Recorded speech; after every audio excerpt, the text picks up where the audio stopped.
Understanding EIPCa's federal legislative proposal, an article series brought to you by Election Integrity Project California. Part 9, the case for returning to election day and precinct voting.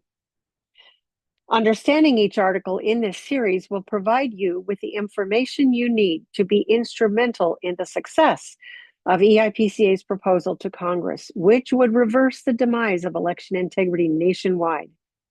Please do not miss a single article in this series designed to foster your understanding of our proposal. If you do, you may access them in this article where you'll find the link. While you are on the website, sign up to receive all future articles directly to your inbox. The transition from election day to election season has created a multitude of opportunities for election manipulation. Number one, extended voting periods. In 1845, Congress established the first Tuesday after the first Monday in November in even-numbered years as General Election Day. The wording is very clear and unambiguous. Until Congress supersedes that law, there is little wiggle room for states to move or extend that date. Therefore, it could be argued that ballots cast on any other day, with the exception of absentee ballots, are illegally cast. For too long, those entrusted with enforcing such federal laws have abdicated their responsibility and allowed states to make very liberal adjustments to the definition of election day. Some California counties have even ceased to use the term at all, preferring last day of voting. Now, virtually all states allow walk-in early voting.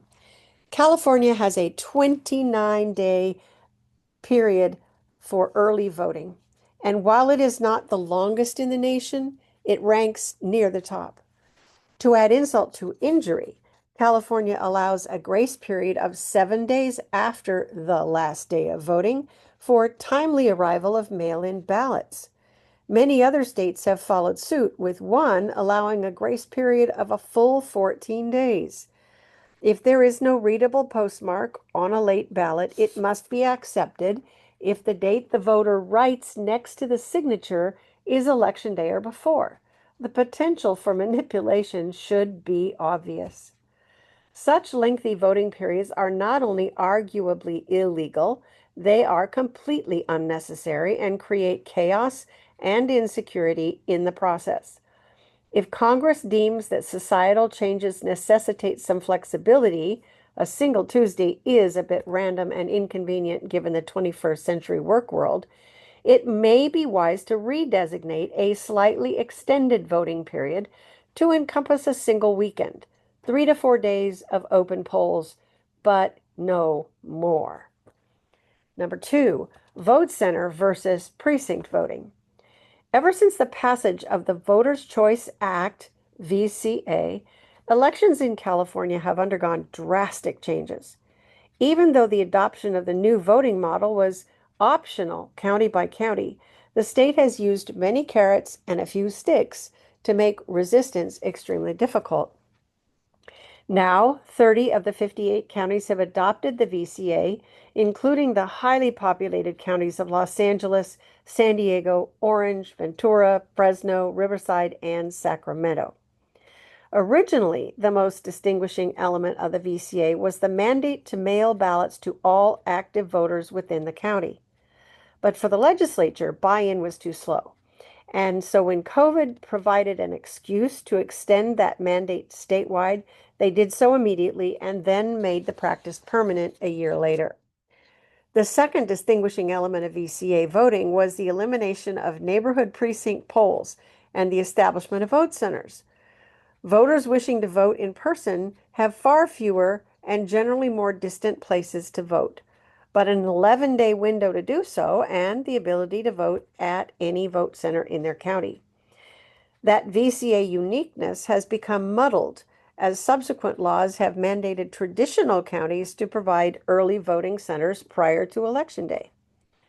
Most traditional counties also now have the technology, electronic poll book, ballot marking device, or ballot printer, to allow voters to vote anywhere within the county. rather than at their neighborhood precinct.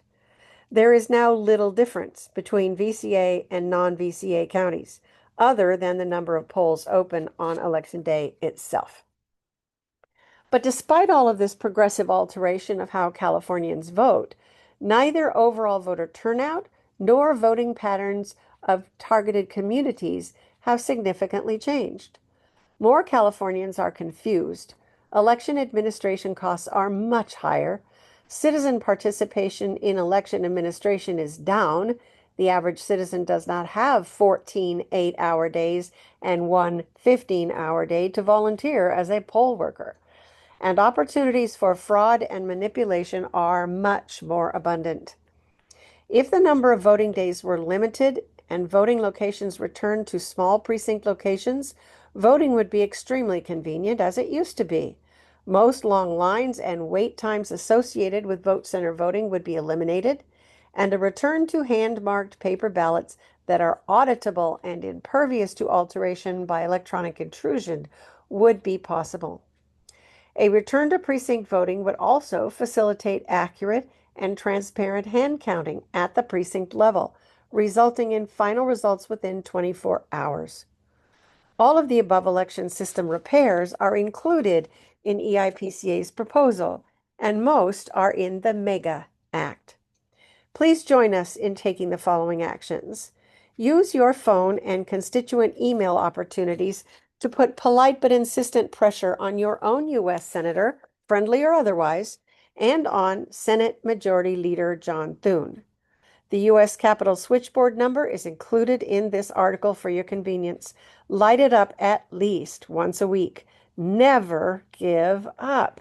Tell your senator and Senator Thune directly that passing the Save America Act is a top priority for over 80% of all Americans. Tell them you expect their actions to reflect their oath to represent the desires of their constituents by supporting an immediate return to the standing filibuster and a yes vote on the Save America Act. Urge everyone you know to do the same. This is the most bipartisan issue we have seen in our lifetime.